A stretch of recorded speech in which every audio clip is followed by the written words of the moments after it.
Alright, in this video I'm going to be talking about the language of mathematics. This is especially for those of you who maybe have had trouble, learning math in the past. You look at a math problem, you just don't understand what it's saying, or you look at an algebraic expression and it's just a bunch of numbers and symbols and letters, and you have no idea what in the world it's talking about.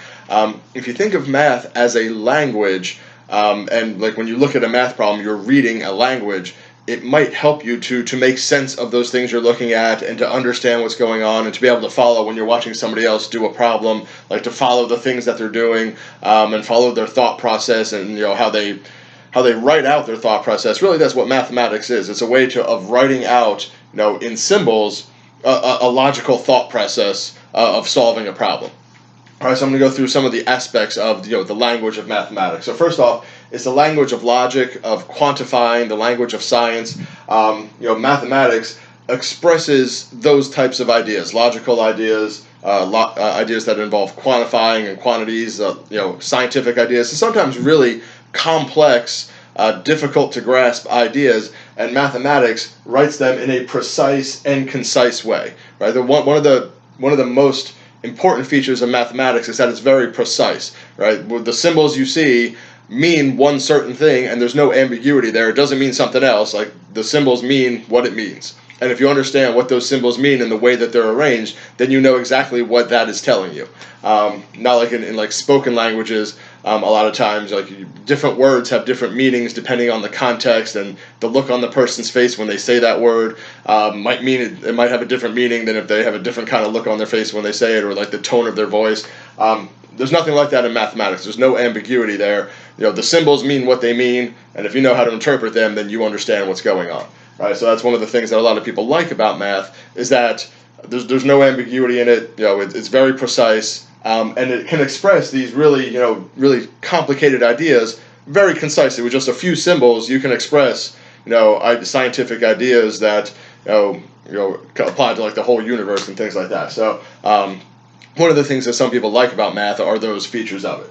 All right, so if you think about a language in general, think about the English language. If you're speaking another foreign language, if you think about that language, languages have what we call vocabulary, grammar, and syntax. All right, so you have to understand the rules of the language in order to make sense of the mathematical problems that you're going to do. Right, like if you know a couple words of pick anyway. A couple words of the Japanese language. Maybe you know how to say dog and chew, just to pick two really weird words. I don't know why I picked those, but if you don't know the rules of the language, you don't know how to say things, you don't know how to communicate with other people. Like, you need to know the vocabulary, but you also need to know the rules of how to put that vocabulary together. It's the same idea with mathematics, right? Just knowing the definitions of the mathematical terms isn't always enough to understand what's going on. Right, so start off with vocabulary. Words, numbers, symbols, those are the vocabulary of mathematics. Right, and as you learn higher and higher levels of math, you learn more and more vocabulary as you get more complex ideas, added on to the things that you already know.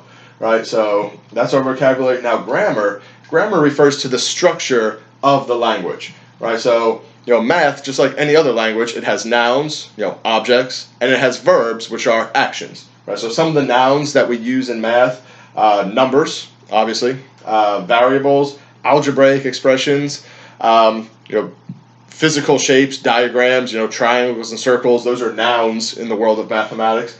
Some of the verbs that we use in math, equal to, greater than, less than.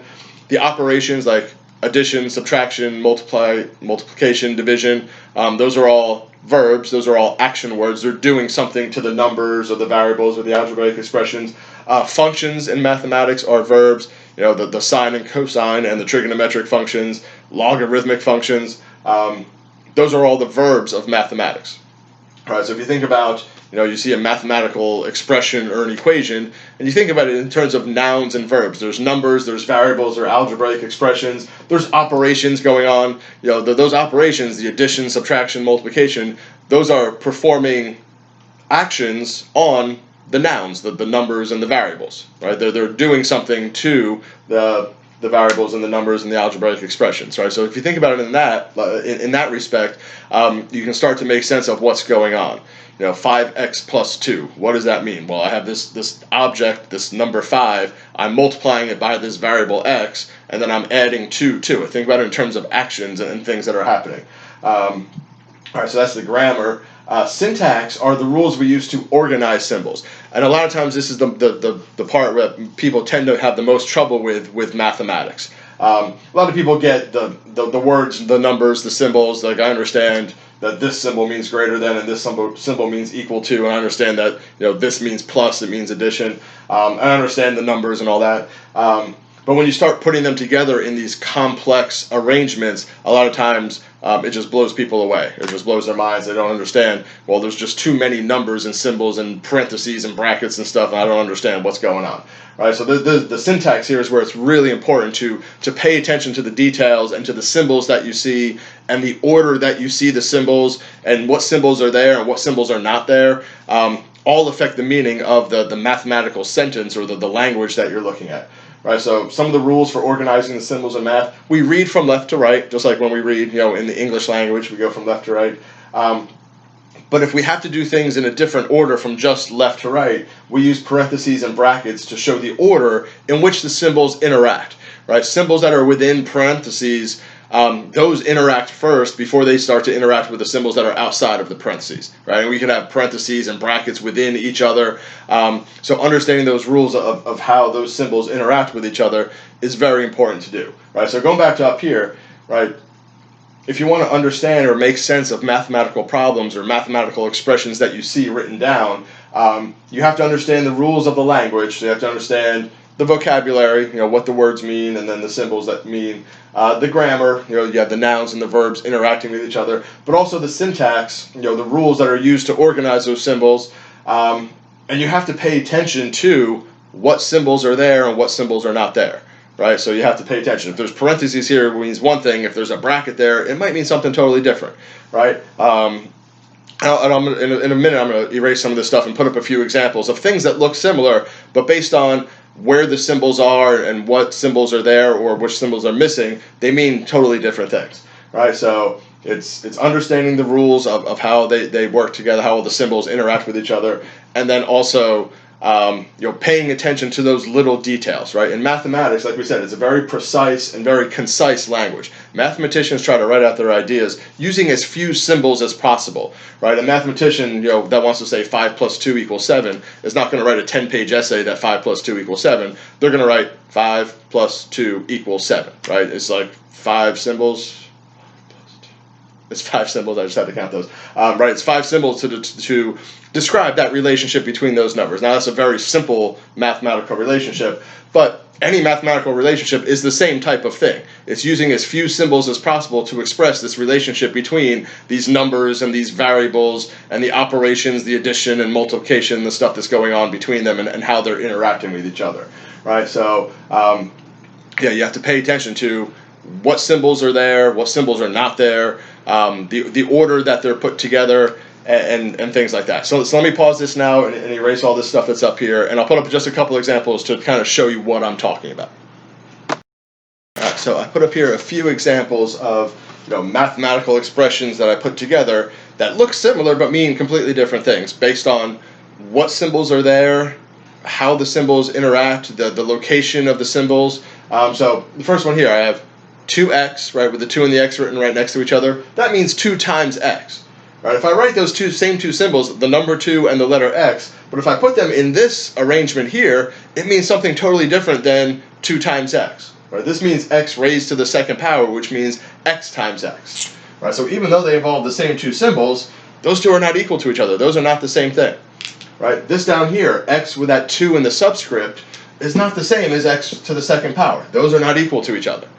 Right? This means like it's like an index number, like counting. Like this is my second x, right? Not x to the second power. Like those mean completely different things. So the x in the superscript and the 2 in the superscript and the 2 in the subscript mean completely different things, right? 2 x again, but now that x is not right next to the 2 like it was over here. Right, now that x is in the exponent of the 2, we call it, right? It's in the superscript up there. It's like raised up. It means something totally different than the 2x like this means something totally different from that X down here with the 2 up above, right? Based on where those symbols are and the arrangement of those symbols, it means something totally different, right? So 4 different expressions here that involve the same 2 elements, the number 2 and the letter X, but based on where you put the number and the letter and how they're arranged, all 4 of them mean completely different things, right? So again, you got to pay attention to those little details. All right, so I have a 2 and an X, but how are they arranged? How are they interacting with each other? And what does that mean? What if they're written right next to each other like this? Well, that means multiplication. What if one's written down below and the other one's written up high? Well, that means an exponent, which means raising something to a power. Well, which one is lower and which one is higher? That changes what's being raised to a power and what that power is. All right, so again, paying attention to those little things. All right, next example, 5 parentheses x plus 2, and then 5 x plus 2. Right, same symbols. There's a 5, there's an x, and there's a 2. Right, but this one, the x plus 2 is in parentheses, and this one it's not, which makes these 2 things not the same. All right, this is not equal to that. All right, this one over here actually equals 5x plus 10. Right, if you know about the distributive property of math, you multiply the 5 times the x and the 5 times the 2, it doesn't equal 5x plus 2. All right, so again, when you're looking at the mathematical expression, if you see a 5, an x, and a 2, well, is there parentheses there or is there not? Because if there's parentheses there, it means one thing. It means the 5 is multiplying by both of the things inside this parentheses, whereas if there's no parentheses here, that 5 is only multiplying the x. All right, again, paying attention to what symbols are there or what symbols are not there can change the meaning of the expression. All right, so those little details. Same idea here, negative parentheses x minus 1, and then just negative x minus 1. All right, so again, same elements. There's a negative, there's an x, there's a minus 1. All right, but this one with these parentheses here changes the meaning as opposed to not having the parentheses. These 2 are not the same. All right, this one would actually equal negative x plus 1. Right, just like with the 5 here, if I distribute that negative sign, the negative 1 makes it plus 1. Right, so paying attention. Do you have parentheses? If so, then whatever's outside that parentheses applies to everything on the inside. If you don't have parentheses, then that negative out there only applies to the thing that it's touching, which is the x. All right, so again, it's knowing those syntax rules for the mathematical language. What does it mean if there are parentheses as opposed to what does it mean if there's not parentheses? Right, it's 2 different meanings. So it's knowing those rules and paying attention to the details that when the symbols are there or not there.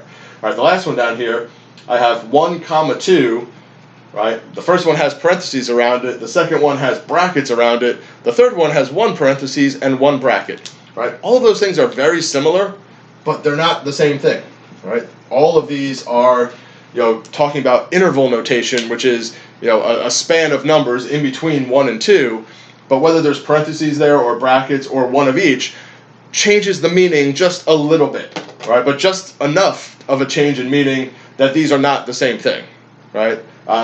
Just to give you, a quick what they mean. This would be all the numbers in between 1 and 2, but not including 1 and 2 themselves. This is all the numbers in between 1 and 2, but including the 1 and the 2. This is all the numbers in between 1 and 2, not including the 1, but including the 2. Right? So they're like I said, they're very similar, but they're all different from each other. So again, paying attention to the details. Are there parentheses there? Are there brackets? Is there one of each? Where is the bracket and where is the parentheses? Which one is on which number? That changes the meaning of the mathematical expression that you're looking at.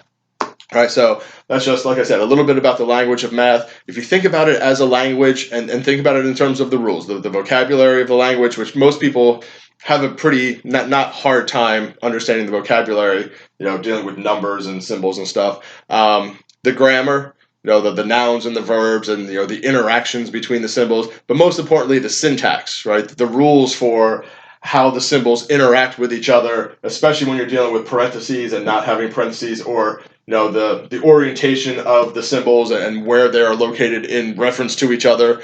That will change the meaning of your expression. So you need to understand those rules in order to be able to do math successfully.